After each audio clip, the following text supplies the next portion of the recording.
55% जाने साथी अर्को सँगसँगै हुन आउनुभएको छ, उहाँको पनि तपाईँको 53-54% छ। अब यो कसरी सम्भव छ? सम्भव भएर काम गर्न किन त्यहाँ केही न केही खिचडी त पक्कै छ। यसरी बुझ्नुहोस् कि त्यो ठाउँमा केही न केही नभइकन चाहिँ कि त फिल्डमा कामै गर्नु पर्दैन, त्यतिकै बिल दिनुहुन्छ उहाँहरूले, कि अलरेडी काम भइसकेको छ र त्यसलाई एउटा कानुनी प्रक्रिया मात्रै पुर्याउनलाई यो। हेलो नमस्ते, म कृष्ण ढकाल, स्वागत छ तपाईलाई मेरो च्यानल केडी सफ्ट नेटवर्कमा। आज मैले तपाईलाई यस्तो जबरजस्त सिन लिएर उपस्थित भएको छु। कस्तो खालको छ भने चाहिँ अहिलेसम्म मैले चाहिँ रेट कसरी हालेका छन् र कति % बिलो छ भन्ने विषयलाई चाहिँ त्यतापट्टि क्षेत्रमा अगाडि बढेको थिइनँ र त्यो सम्बन्धी भिडियोहरू पेश गरेको थिइनँ। तर यस्तो भयो कि यति धेरै % बिलो पनि कसरी काम गर्न सकिन्छ भन्ने कुरा चाहिँ ओभरअल नै मैले 77 जिल्ला मध्येमा लगभग 70-71 पछिल्लो 6-7 महिनामा गरेर 70-71 मलाई एक्ज्याक्टली याद छैन, मेरो डिटेल्समा चाहियो भने म दिम्ला। 70-71 जिल्लामा टेन्डर बिड गर्दै गर्दा सबै ठाउँमा टेन्डर चाहिँ नर्मली लो रेटमा भनेको तपाईँको 10-15% मा ठेक्का एकादै अपवाद छन् कतै, किनभने मैले हालेको टेन्डरमा नपर्यो होला, आफ्नो ठाउँमा छ। तर अधिकांश सबै ठेक्कामा चाहिँ राम्रै किसिमको लो बिड छ। राम्रै किसिमको लो बिडमा अब यहाँनिर प्रश्न चिन्ह कहाँनिर खडा भएको छ भने चाहिँ प्रश्न चिन्ह कहाँनिर खडा भएको छ भने कि त इन्जिनियरिङ साथीहरूको इन्जिनियरिङ नै कमजोरी छ, हाम्रो नेपालको इन्जिनियरिङ जुन सिस्टम छ त्यो नै कमजोर छ, होइन भने इन्जिनियरमाथि नै म त क्वेसन भनेको इन्जिनियर साथीहरूमाथि नै प्रश्न उठाउँछु। किन उठाउँछु भने चाहिँ यदि कन्ट्र्याक्टरले तपाईको आँखामा धुलो छर्केर तपाईँले बिल उठाउन सक्छ भने तपाईँ फेलियर हो सर। तपाईँले चाहिँ त्यसको गुणस्तर चाहिँ चेक जाँच गर्दै नगरी तपाईँले कन्ट्र्याक्टरलाई बिल दिनुभयो, त्यस्तो पनि नगर्नु होला है। किन तपाईँ हाम्रै सम्पत्ति हो, राज्य तपाईँ हामीले तिरेको करको सम्पत्ति हो, राज्यको विकास हुनुपर्छ। यति धेरै सरकारले लगानी गरिरहेछ, टेन्डरहरू निस्किरहेको हुन्छन्, निर्माण विषयले काम पनि गरिरहेको हुन्छन् होइन। ठुला टेन्डरहरू चाहिँ सिन्डिकेट जस्तै छ, किनभने सीमित केही व्यवसायहरूले मात्रै एकदम बिग हाउसले मात्रै काम गरिरहेको हुन्छन्। उनीहरूलाई अब सरकारी कर्मचारी त्यो लेभलले कुनै पनि हचाउन सक्ने जस्तो स्थिति मैले देखिरहेको छैन आजको स्थितिमा भन्दै गर्दाखेरि होइन। साना व्यवसायी छन्, साना व्यवसायहरू पनि यस्ता भइसक्यो कि एउटा ठेक्का सरकारी अफिसले कुनै एउटा ठेक्का निकालिदिन्छ, 50% बिलो गइदिन्छ, तर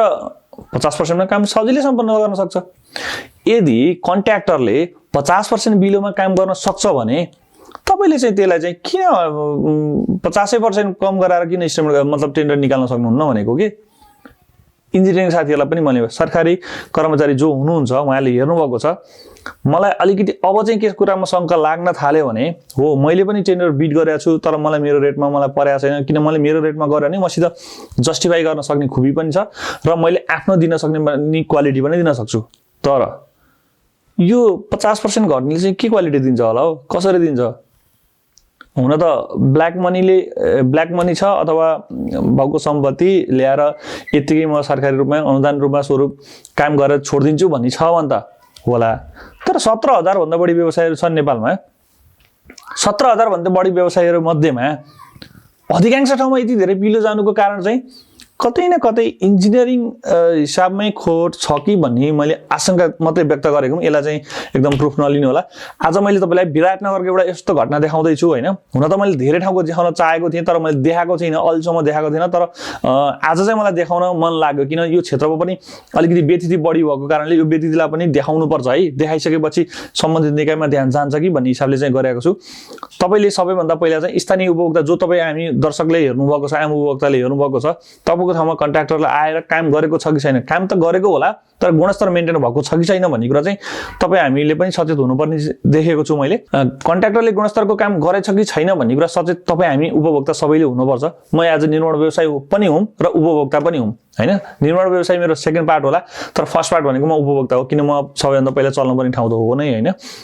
त्यसले गर्दा निर्माण व्यवसायले यति धेरै कम लो बिड गरिरहेछन् अनि बिल पनि बनिरहेको हुन्छ, सरासर पेमेन्ट लिइरहेको हुन्छन्। कोही यस्ता निर्माण व्यवसायी छन् जो जेन्युन काम गर्छु भने हुन्छन्, उनीहरू चाहिँ थोरै पर्सेन्टमा काम लिँदै गर्दा पनि उनीहरूलाई सकस भइरहेछ। कतै भित्र कतै केही खिचडी त पाकेको छैन भन्ने कुरा चाहिँ सबैले ध्यान दिनुपर्ने जरुरी छ। हुन त पछिल्लो समय के छ भने नेपालमा सरकारी जागिरमा यति धेरै मोह किन छ, यो कुराको पनि प्रश्न उठाउन जरुरी देख्छु मैले होइन। हुन त अब प्राइभेट सेक्टरमा त्यस्तो राम्रो नभएर होला, सरकारी जागिरको मान्यता आफ्नो ठाउँमा छ। तर एउटा इन्जिनियरले मैले नर्मली देखेको कुरा प्राइभेट कम्पनीमा पनि 1 लाख रुपैयाँ तलब खाइरहेछ। किन सरकारी जागिरमै तपाईँको 22-23,000 25-30,000मै किन इन्ट्रेस्ट गरिरहेछ अरू कुनै कर्मचारी होस् यो भनेर फेरि कर्मचारीहरूप्रति चाहिँ नकारात्मक सोचाइले भन्न खोजेको होइन कतै यस्तै कर्मचारी तन्त्रहरूले गर्दा र त्यस्तै किसिमका निर्माण व्यवसायलाई सहयोगले गर्दा ओभरअलमा निर्माण व्यवसाय र कर्मचारी तन्त्रै बदनाम पो भएको छ कि भन्ने कुरा चाहिँ अलिकति जिज्ञासा लागेको भएर सबैलाई मैले मेरो आफ्नो कुरा भनेको छु हैन आज मैले तपाईलाई विराटनगरको एउटा टेन्डर बिड गराएको थिएँ मैले हुन त त्यहाँ 3टा टेन्डर बिड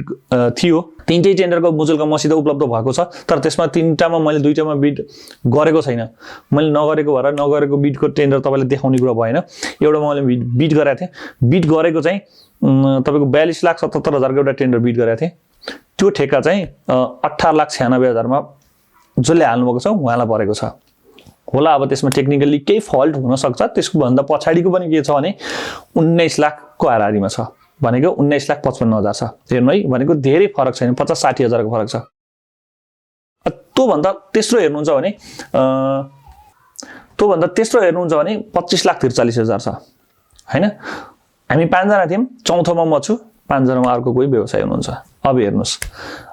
एउटाको त मिस्टेक हुन सक्छ हैन एउटाको मिस्टेक होला कहिले 1000 हानेको ठाउँमा 100 हानिएला अथवा 100 थिचेको ठाउँमा हतारै गर्दा 10 रुपैयाँ थिचेला मिस्टेकली पर्यो होला भनेको मतलब त्यो आइटममा पर्यो त्यसले गर्दा रेट बिलो भयो तर त्योसित सँगसँगै कम्पिटिसन गर्ने अर्को व्यक्तिको पनि त्यस्तो त नहुनु पर्ने तर अझै अर्को पनि नहुनु पर्ने भनेको मतलब 55% जाने साथी अर्को सँगसँगै हुन आउनु भएको छ उहाँको पनि तपाईको 53-54% छ अब यो कसरी सम्भव छ सम्भव भएर काम गर्न किन त्यहाँ केही न केही खिचडी त पक्कै छ यसरी बुझ्नुस् कि त्यो ठाउँमा केही न केही नभइकिन चाहिँ कि त फिल्डमा कामै गर्नु पर्दैन त्यतिकै बिल दिनुहुन्छ उहाँहरुले कि अलरेडी काम भइसकेको छ र त्यसलाई एउटा कानुनी प्रक्रिया मात्रै पुर्याउनलाई यो गर्न खोजिँदैछ यस्ता कुराहरु चाहिँ सबैले एकदमै ध्यान दिनुपर्ने जरुरत छ राज्यको लागि फाइदा हो है फेरि राज्यको यदि 42 लाखको टेन्डर 19 लाखमा कसैले गर्दिन्छु र त्यही क्वालिटी मेन्टेन गर्दिन्छु भने त राज्यलाई धेरै नै फाइदा भयो 23-24 लाखै फाइदा भयो हैन त्यसले त फेरि अर्को काम गर्न सकिन्छ तर गुणस्तर कसरी हुन्छ म चाहिँ अलि अनभिज्ञ नै छु तपाईले जुन स्क्रिनमा देखाएको छु मैले तपाईलाई जुन स्क्रिनमा तपाईले देख्नु भएको छ यो ठेक्का 19 नम्बर ठेक्का हो मैले बिड गरेको थिएँ ट्राफिक सेफ्टी सम्बन्धी 42,77,000 चान्चुनको ठेक्का चाहिँ 18,96,000 मा पार्नुहुने साथीलाई बधाई पनि दिन चाहन्छु यो तपाईको आशयपत्र त आइसकेको छैन तर मुचुल्काको आधारमै भन्दै गर्दा चाहिँ 18,96,000 मा छ यदि उहाँलाई केही मिस्टेकली उहाँको केही डकुमेन्ट फेलियर भयो भने पनि 19,55,000 वाला त कन्फर्म पर्ने होला छ यदि उहाँलाई पनि परेन भने 25 लाखलाई पर्ला र 25 लाखलाई पनि परेन भने सायद म भठा आइपुग्ला हैन तर आशा गरौँ कोही पनि हिजोआजको व्यवसाय कोही पनि लाटा पनि छैनन् र डकुमेन्ट सानो ठेक्कामा त्यति धेरै नमाग्ने कारणले गर्दा सम्पूर्ण डकुमेन्ट पुर्याएर हाल्नु भएको छ सायद 18,96,000 लाई ठेक्का पर्ने छ यसको गुणस्तर क्वालिटी ख्याल गर्ने कुरा चाहिँ तपाई निर्माण व्यवसायको त जिम्मेवार बन्छ नै बन्छ र प्लस निर्माण व्यवसायले कतै कर्मचारीको आँखामा धूल छरिन पनि सक्छ है ख्याल गर्नुलाई किन कोही फटाइ पनि निर्माण व्यवसायहरु पनि हुन सक्छन् त्यो चाहिँ सरकारी अफिसले ध्यान दिनुपर्ने जरुरत छ भन्दै आजको भिडियो अन्तिमसम्म हेर्दिनु भयो भिडियो कस्तो लाग्यो